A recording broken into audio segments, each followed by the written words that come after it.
ব্যাপক প্রাণহানি আর ক্ষয়ক্ষতির বিনিময়ে দখল করা রাশিয়ার কার্স্ক অঞ্চলে হারতে বসেছে ইউক্রেনীয় সেনারা। রুশ বাহিনীর মুহুর্মুহু হামলায় ওই অঞ্চল থেকে দ্রুত গতিতে পিছু হটছে তারা।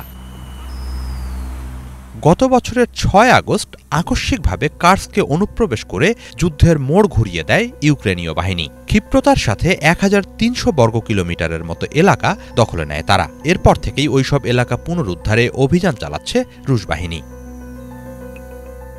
অবশেষে ৭ মাস পর সেই অভিযান এখন চূড়ান্ত ধাপে প্রবেশ করেছে বলে জানিয়েছে রুশ প্রতিরক্ষা মন্ত্রণালয়। এ পর্যায়ে দ্রুততার সাথে দখল করা এলাকাগুলো পুনরুদ্ধার করছে রুশ সেনারা। বিশেষ করে শেষ সপ্তাহে কার্স্কে কোণঠাসা হয়ে পড়েছে ইউক্রেনীয় বাহিনী। কেবল শেষ ৫ দিনে কার্স্কের ২৪টি এলাকা পুনরুদ্ধার করে রাশিয়া। বুধবারই ৫টি এলাকা দখলমুক্ত করা হয়। এরই মাঝে ইউক্রেনীয় সেনা অনুপ্রবেশের পর বুধবার প্রথমবারের মতো কার্স্ক সফর করেছেন রুশ প্রেসিডেন্ট ভ্লাদিমির পুতিন। এ সময় তাকে মিলিটারির পোশাক পরিহিত অবস্থায় দেখা যায়। যুদ্ধরত সৈনিকদের উদ্বুদ্ধ করতেই সামরিক পোশাকে যুদ্ধক্ষেত্রে দেখা যায় তাকে। এ সময় বেশ কিছু কমান্ড পোস্ট পরিদর্শন করেন তিনি। উত্তরাঞ্চলের সেনাবাহিনীর কমান্ডার ও ডেপুটি কমান্ডারের সাথেও বৈঠক করেন।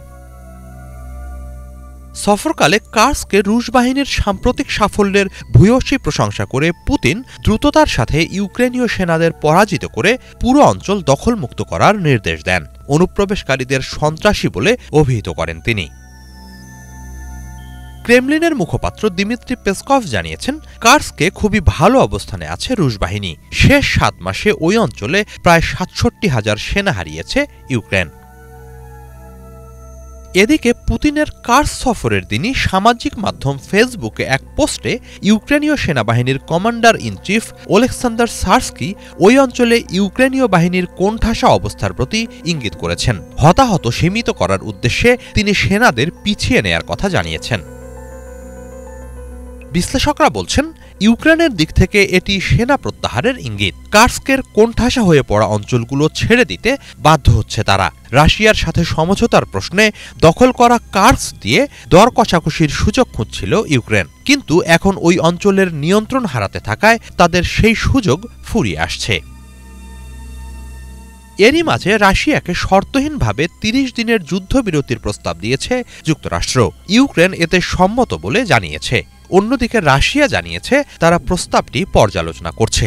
যদিও এর আগে বিভিন্ন সময়ে পুতিন জানান তিনি সাময়িক যুদ্ধবিরতির প্রতি আগ্রহী নন। যুদ্ধ একেবারেই বন্ধ হোক, এটিই তার চাওয়া। হিজল জোবায়ের, বাংলাভিশন।